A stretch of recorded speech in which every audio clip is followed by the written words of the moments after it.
And welcome back to more Super Paper Mario. Last time we finished exploring Flipside, and this time we're beginning the Pit of 100 Trials. This is the entrance to a dangerous dungeon called the Pit of 100 Trials. Once you enter, it's not easy to leave. Do you want to go in? Yeah.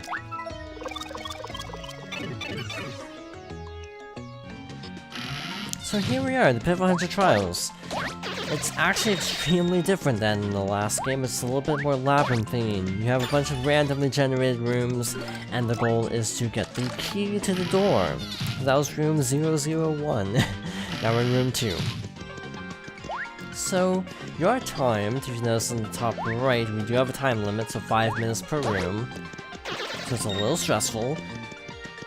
But it's not too bad, at least this starting one. The Flipside Pit of 100 Trials is a completely different story. I got hit by a Goomba off screen, and that was on screen, but I'm just bad. So an enemy will randomly drop a key, and you're just kind of at the mercy of RNG for this, to tell the truth.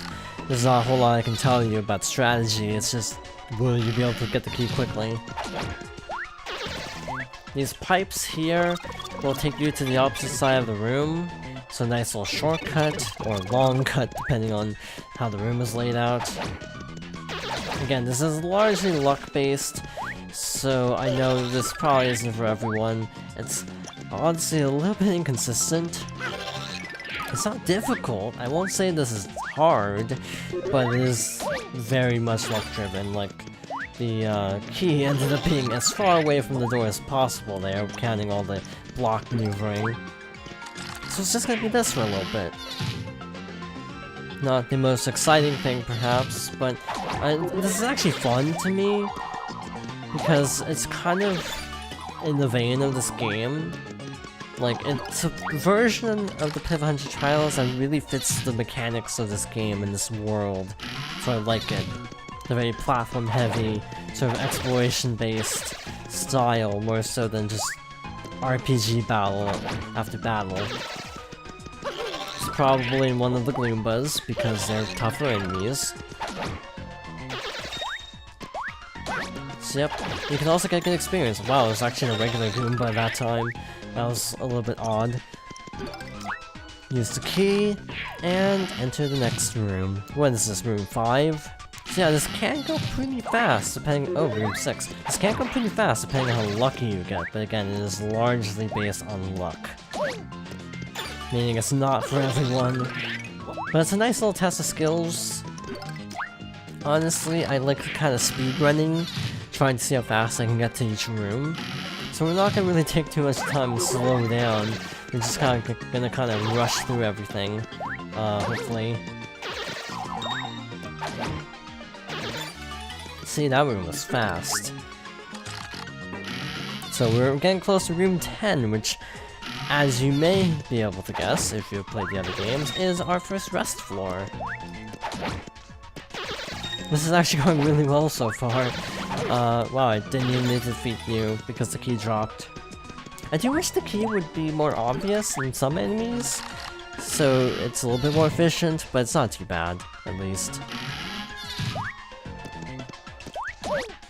Defeat you, and you, and you, and you as well, because the key is in you. So, this is also partly to finance our treasure hunting in future parts, because I do want to show off some of the maps at least. But our first treasure is here in room 010. It is a card of our good friend Tippy. Flim is here as well to sell us items if we need them. We're pretty much stocked up on items. I made sure to be prepared. So unfortunately for Flim, we're not buying anything. Oh, that's unfortunate placement. Green Koopas can walk off ledges, red Koopas cannot. At least that's how it works in the classics. I don't know how it works in this game, to tell the truth. Got more flying enemies. That's neat. I like being able to use a hammer on Paragoombas, something that you could not do in the last game, just because RPG mechanics. But yeah, you can get some decent amounts of coins. You can level up quickly. By the way, I did level up off-screen a tad, just to make sure I would be a little bit more prepared. Got a Slurp, so that slows the pacing down a little bit. Didn't even need to defeat him too, which is the bummer. This is probably one of the clefts. Wow, we can actually defeat clefts by jumping on them. I'm not used to this concept. Because in most Paper Marios, yeah, you can't defeat clefts like that. You have to use hammers. Power hammers or Quake Hammer, set that. Okay, game. You're gonna be like this, are you? Again, sometimes you'll just get a floor that is just kind of annoying because of just how specific and slow it has to be played out. This is one of those floors. This is the very last enemy. Obviously, you might be better off using Bowser because he has more attack. Carry because she makes you run faster, even though you're not technically running now that I think about it. Or some of the other partners that do a lot of damage. However, I do actually tend to go with Mario because I do find flipping makes things a lot more efficient. See, that room was like no problem. The previous room was a headache. Oh, that's awkward placement there. So we're kind of getting into Chapter 2 enemies, it looks like. I'm playing kind of recklessly, so I need to stop that. I'm getting hit a lot, we're only in the teens. I need to be a lot more careful if we're gonna make it all the way to floor 100. But we have a lot of items, so I'm not feeling too scared. Oh, I did not mean to do that. I forgot I had Boomer and not Cudge.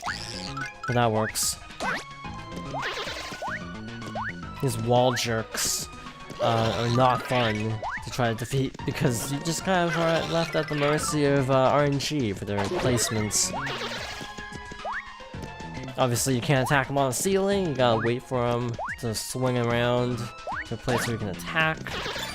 Luckily, it was in the second one, so it wasn't too bad. I'm hoping to get the full 40, not 40, 30 in this video, divided into like 3 to 4 parts. I'm guessing 4 parts, because we do have a big boss at the end of this. Of course, we have a big boss.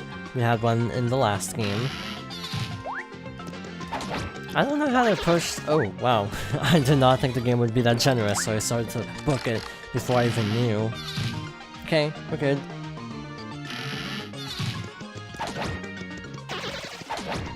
Okay, you go. Yeah, I don't know why, but the game is being really nice right now. I'm confused, but I'm also okay with this. We kind of flipped around, but that was just as fast, probably a smidge faster. We should be getting close to floor 20. Speak of the devil. And of course, this is Thoreau, who is our second party member. By the way, you can exit on every 10th floor, so if you need to bail, you can do that. Got an item. I'm actually curious what this is. Mighty Tonic. I think we're gonna pass on that, because I usually don't rely too much on attack. We're gonna do another one of those item grab strats here. We're gonna drop the Courage Shell just to use the Shroom Shake. And then pick it back up again. Since it's a freebie, might as well. Got Spinies in this room. One note is, I kind of like the background art. It looks very cool. Like, it's very basic, but it kind of makes it feel more like ancient ruins type of a place. Oh good, I don't have to fight every boo, because that would actually take a million years. Yeah, a lot of reused animations from the last game, because again, this was originally on GameCube that got redone for Wii. Except on like Twilight Princess, we never got the GameCube version, and that kind of makes me sad, because I would actually be curious to know what this game would be like.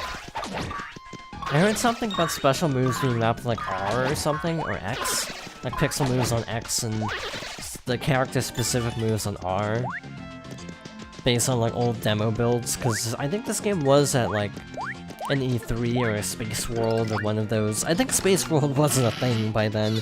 I think it would have been E3, but again, this is going off of like very shaky, like my horrible memory of past articles that barely exist and have just been archived. So take it with a grain of salt, is what I'm saying, because I don't quite remember. I would love to see how they would port this game though, because I think it is feasible. Honestly, we've been getting a lot of last gen ports. I would be down going 2 gens back. I'd actually be okay with like Kirby's Epic Yarn or Xenoblade Chronicles, the first one. I think for me it's just because of the fact that we have Shulk and Fiora in the DLC. That makes me want a Xenoblade Chronicles HD, because the character models from Xenoblade Chronicles 2 are really sharp and look really good, and I would love to see a full game with that art style, but I mean the original game with that art style, but I don't think it's gonna happen. It'd be a huge undertaking, but it would make the first game a lot easier to swallow for new players. And frankly, everyone should play Xenoblade, so yeah. It's kind of hard to play right now, because it's either new 3DS, Wii, or Wii U, and frankly, the Wii version is hard to find, the Wii U is not super successful, so it makes me sad more people can't play Xenoblade, so more platforms the better. I'd totally be down for a Switch port. Even just a remaster, not even a full remake, but obviously a remake would be the best case scenario. Kirby's Epic Yarn I think would also look really good on Switch with like next-gen graphics. Let's see. Klonoa would be really good. That's Namco, so that's probably less likely. I feel like Namco doesn't port too much. Like, it took 10 years to port Vesperia to anything other than PS3. Internationally, at least. 29. We're making really good time here. Oh, hi. That's gonna be interesting to deal with, because you can't really flip around them this time. So we might have to use a slightly cheap strategy that actually does work very efficiently, and that is Bowser. So yeah, his flame can actually defeat these guys really quickly.